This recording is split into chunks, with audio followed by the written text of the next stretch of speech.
नमस्कार। आज हम बात करेंगे कम्युनिकेशन विद डेफ के विषय में, और इस विषय पर जानकारी देने के लिए आज मैं डॉक्टर हेमलता आप लोगों के साथ हूँ, और मेरे साथ हैं डॉक्टर मदन वशिष्ठ, जो Indian sign language research and training centre के चीफ एडवाइज़र हैं। Doctor Madan Vashishtha Indian sign language के फील्ड में एक बहुत जाना माना नाम है। पूरी दुनिया में इंडियन साइन लैंग्वेज के विषय में डॉक्टर मदन वशिष्ठ को एक बहुत अच्छे एक्सपर्ट्स के रूप में माना जाता है, और ये ग्लाउडेट यूनिवर्सिटी वॉशिंगटन में प्रोफेसर हैं। डॉक्टर मदन वशिष्ठ ISLRTC के साथ चीफ एडवाइज़र के तौर पर जुड़े हुए हैं। आइए जानते हैं कि क्या इम्पोर्टेंस है कम्युनिकेशन की हमारी लाइफ में। हर ह्यूमन बीइंग कम्युनिकेट करता है, और ये कम्युनिकेशन ही हमें एनिमल्स से अलग बनाता है। एनिमल्स कम्युनिकेट नहीं कर पाते हैं, भाषा का इस्तेमाल वो नहीं करते हैं। ह्यूमन बीइंग भाषा का इस्तेमाल करते हैं, और हम जब बच्चा छोटा होता है तो वो अपनी सभी सेंसेस के द्वारा सीखता है। इन सभी सेंसेस के इस्तेमाल से उसका विकास होता है, भाषा का विकास होता है, कम्युनिकेशन जानता है, और दुनिया के बारे में बहुत सारी जानकारी हम कम्युनिकेशन के माध्यम से प्राप्त करते हैं। लेकिन अगर बच्चे में बचपन से डेफनेस है, वो अगर सुन नहीं पा रहा है या बोल नहीं पा रहा है, तो कम्युनिकेशन का एक माध्यम जो है वो रुक जाता है, और लैंग्वेज ना होने से, सुनाई न देने के कारण उनके कम्युनिकेशन में कुछ अवरोध उत्पन्न हो जाता है। इस कम्युनिकेशन अवरोध को किस तरह से दूर किया जाए, कैसे डेफ बच्चों के साथ में कम्युनिकेशन किया जा सकता है, और अर्ली स्टेज पर अगर हमें पता चल जाता है कि बच्चा डेफ है तो किन किन बातों का ख्याल रखना चाहिए, इन सभी बातों की जानकारी देने के लिए हमारे साथ हैं डॉक्टर मदन वशिष्ठ। डॉक्टर वशिष्ठ, ये बताइए कि अगर बच्चा डेफ पैदा होता है तो वो किस तरह से लर्निंग करता है। डेफ बच्चों की लर्निंग और अन्य बच्चों की लर्निंग में क्या डिफरेंस है?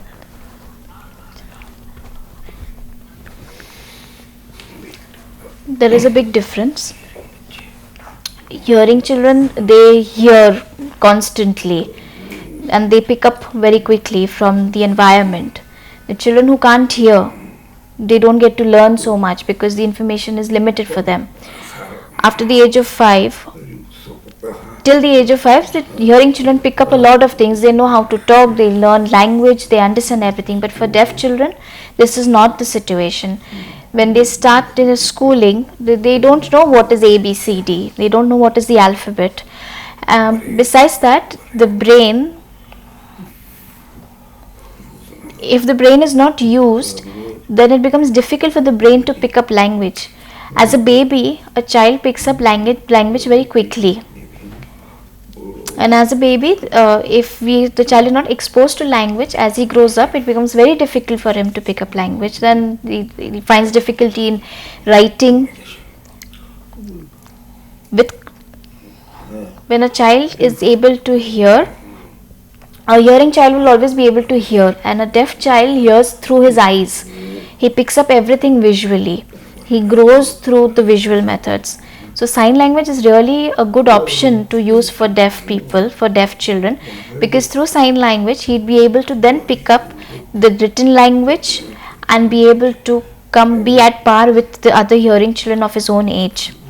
There are very few deaf people who are hard of hearing, so they can benefit from oral speech, but the children who are completely deaf, you need to use sign language for them. And how can we teach communication effectively to the deaf children?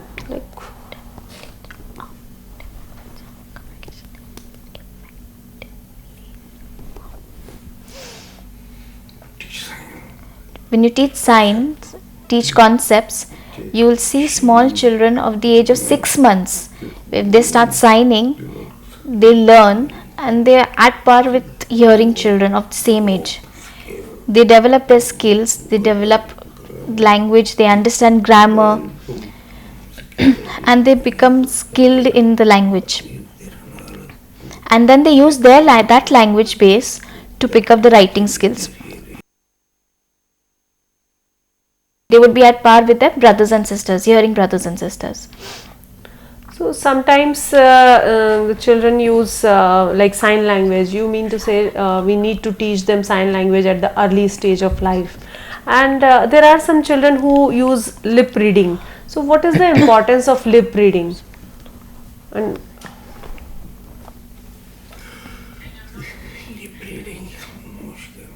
Lip reading is very difficult because 30% of the words seem same and 70 is what you cannot really catch. Plus, you have to pick up words from the person. So, lip reading is not a skill; it's an art.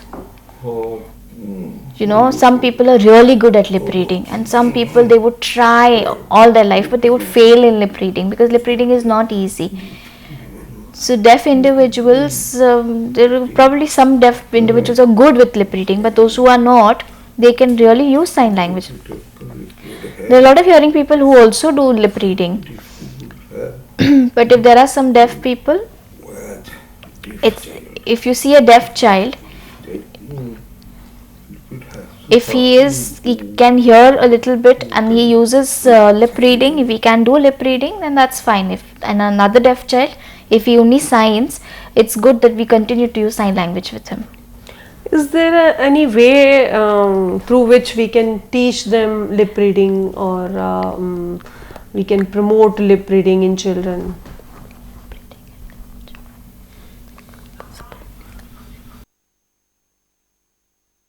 There are many children who use, if there is a slight hearing and they've got a good hearing aid, and if there's a lot of practice, lot of therapy, then a deaf child will be able to do lip reading, and it might benefit him also. But if it's not going to benefit, we should not waste time. We should, if a deaf child is unable to pick up speech therapy or lip reading for a very long time, for 2 years, 3 years, we should stop wasting time and not delay. We should give the next option of training the child with sign language. If speech doesn't help, then we must change and start using sign language, because we need to save time. We should not keep waiting till the child picks up something. And I've seen people using sign language, and there are people who use different sign language. Is the sign language same for all, or is there any difference in sign language? In India being a big country, the sign language is the same. When people come together, like people from Calcutta or from Delhi or from Bombay, if they come, we can communicate easily with each other. There's no problem as such. But if the deaf people who've come up from villages, they have different signs altogether. Some signs that you've never seen before. Because deaf people, when they meet each other, they start interacting with each other. And deaf people invent signs for their communication. So Indian Sign Languages in the cities or in the urban areas is the same. But in the rural areas, we are not very sure how it is, because there's been no research as such on rural sign language. So how many signs are there, how do they sign, how many deaf people are there, what variety of signs are they using. So this will be really a beautiful thing, it will be a new thing for us, but yes, there is this difference. And we generally hear that there is oralism and there is a sign language. So what is the difference between oralism and sign language?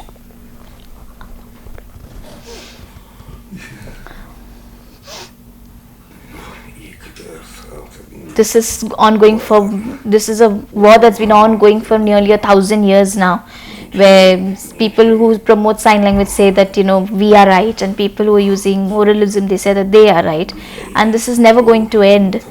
So I don't support any of these.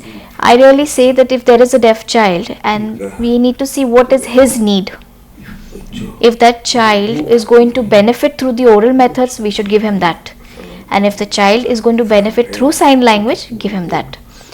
And if you're giving sign language to one child, or we're giving oral training through oralism to one child, we should also give him something through sign language, because research shows that deaf people who have been trained in oral methods and have also given sign language training, they benefit a lot. So a combination of both is going to be very different, very good.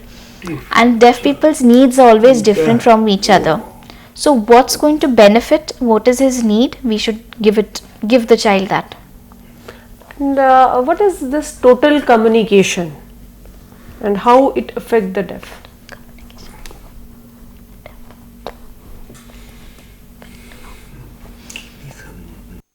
There is some confusion here. Total communication is not a method.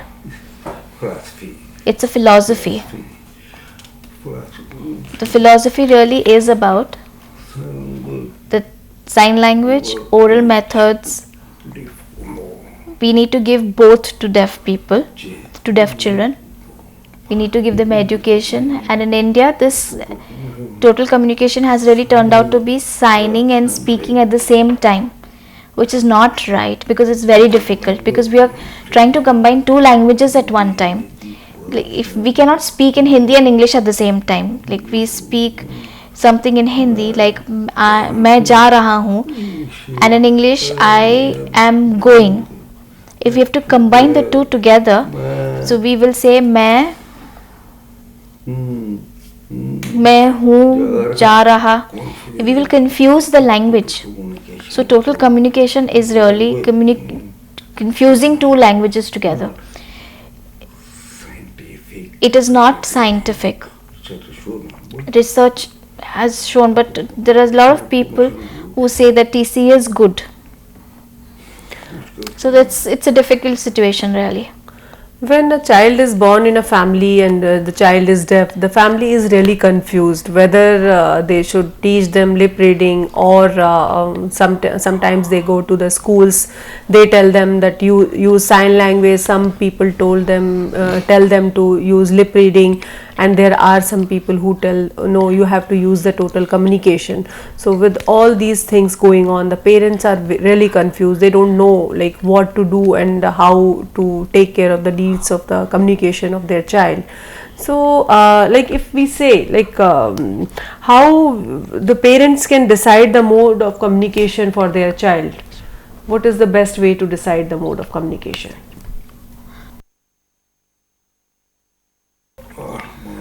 All parents of deaf children truly are in a very shocked situation, or they go through a lot of trauma, because the first thing is that when a child is born deaf, the first thing is acceptance. People think that they are punished for something that they have done in their previous life, and then they try to move on with life. So now when we have the various options of sign language, oral methods, hearing aids, cochlear implants, so what's really important is that we give the parents all the options. We give them all the options. We tell them that all this is available, and the parents of deaf children should meet adult deaf people. And once they see, they will, because parents always worry of once their child grows up, what will he do, how will he work.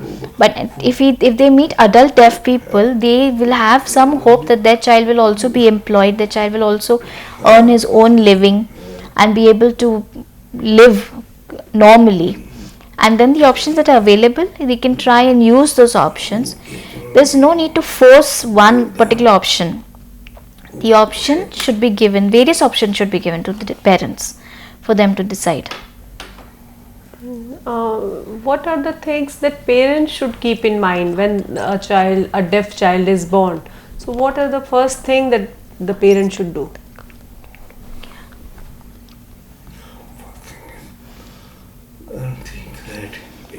The first thing that the parents must do is they must think that the baby is actually a human first, and being deaf is secondary. We must just say that the child is deaf. It's same as a hearing child. He's not different. Then that will be fine. There's nothing wrong. We don't have to look at it as something is wrong. We have to have acceptance that the child is deaf and look for options after that. Try and communicate. See how the child is communicating with you. If he's using sign language, encourage him. Never stop a child from doing something when communicating.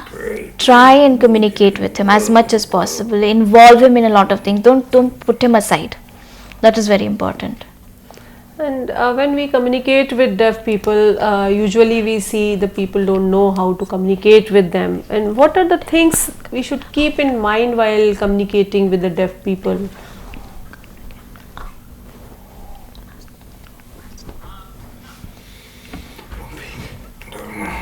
First thing is, don't get scared to communicate with deaf people. A deaf person will never bite you.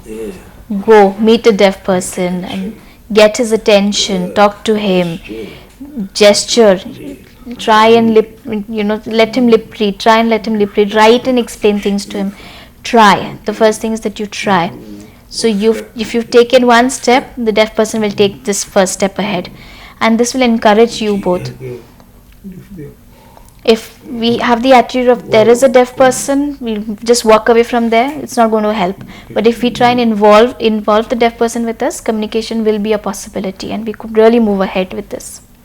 Yeah, so basically when we communicate with deaf people, we need to take care of certain things. We need to talk to them, we need to involve with them, and we should not try to be away from them. As Dr. Madan Vashisht said, there are ways how we can communicate with them. It is not necessary that I should know the sign language to communicate with deaf people, but I should have the willingness, the attitude to talk to them, and I as a human being need to communicate with them in my own way.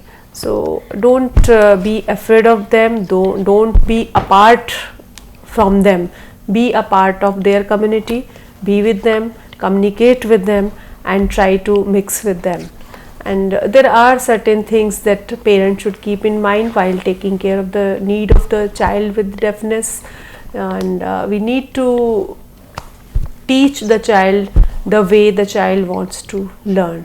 We should not go for only for one way, like either I should go for oralism or I should go for sign language, and there are people who are saying total communication, but Dr. Vashisht told us total communication is very confusing. We should not try to do things that confuse the people, and the foremost and the first thing is the interest of the child. We need to take care of the interest of the child, and we should do the best for the interest of the child, and this should be our aim as parents, as teachers, as the people who are working with them, either they are ENT doctors or audiologists. We need to tell parents first thing that first you need to communicate with child, and the mode of communication should be decided as per the need of the child, as per the requirement. And with this I thank Dr. Vashisht for being with us, Athiya for communicating, for doing the interpretation for us. Thank you all.